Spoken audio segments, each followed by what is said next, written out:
ڕووداوی کوشتنی 4 سەربازی عێراقی لە سنووری ناحەی قەرانجی کاردانەوەی بەدوای خۆی داهێناوە. هێزەکانی سوپای عێراق دەڵێن داعشە و کارەی ئەنجام داوە. بە فەرمانی سەرۆک وەزیرانی عێراق عەبدولئەمیر یاڕەڵا سەرۆکارەکانی سوپای عێراق سەردانی کەرکووکی کردو لیژنەیەکی لێکۆڵینەوەی سەبارەت بە کەم تەرخەمیەکان پێکهێناوە.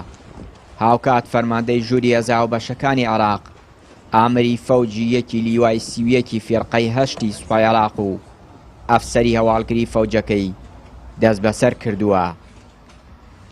لیوا کاوە غەریب بەڕێوەبەری گشتی پۆلیسی کەرکووک دەڵێت ئەو ڕووداوە و جم و جۆڵەکانی دیکەی داعشیش کاریگەری ئەمنی ناکاتە سەر ئاسایشی ناو شار. چەتەگەری داعش بە گرفانێک و دوو گرفان لێرە چەتەگەریە کات پێشمەرگێک شەی دەکات یان پۆلیسێک شەی دەکات عەسکەرێک شەی دەکات هیچ لە بارودۆخەکە ناگۆڕێ. وەزی ئارامی شارەکە زۆر باشە. سەرەڕای دروستکردنی لیوای 20 و 21 هاوبەشی نێوان پێشمەرگە و سوپای عێراق بۆ پڕکردنەوەی بۆشای ئەمنی نێوان هێزەکانی عێراق و پێشمەرگە، بەڵام بەوتەی چاودێرانی ئەمنی تا ئێستا هیچ هەمانگیەک نییە بۆ چارەسەری دۆخی ئەمنی ئەو ناوچانە، بۆیە ئەو هێزە هاوبەشە تا ئێستا دەست بەکار نەبوون.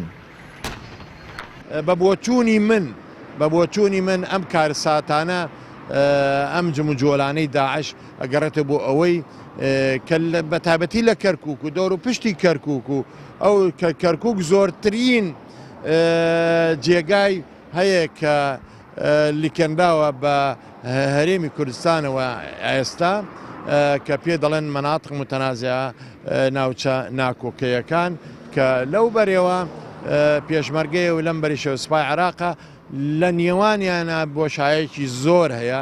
ئەو بۆشایە ئەتوانم بڵێم سوپایەک ئەتوانێت خۆی تیا حەشار بدا. زۆربەی ئەو کارساتانەی کە تووشی پێشمەرگە دەبێ و کوشی سوپای عێراق دەبێ ئەتوانم بڵێم لە جموجول و لە کارەکانی داعشە کە لەو جێگان ناکۆکانەوە لەو متەنازعانەوە کە خۆیان حەشار داوە و تەدریبی خۆیانەکەن و عادی تەنزیمی خۆیان دەکەنەوە. ماوەی 5 ساڵە بە درێژایی زیاتر لە 1000 کیلۆمەتر بۆشای ئەمنی نێوان هێزی پێشمەرگە و سوپای عێراق دروست بووە.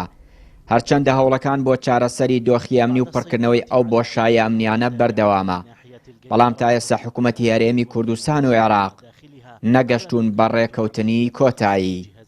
چیانوری کەناڵی پەیام، کەرکووک.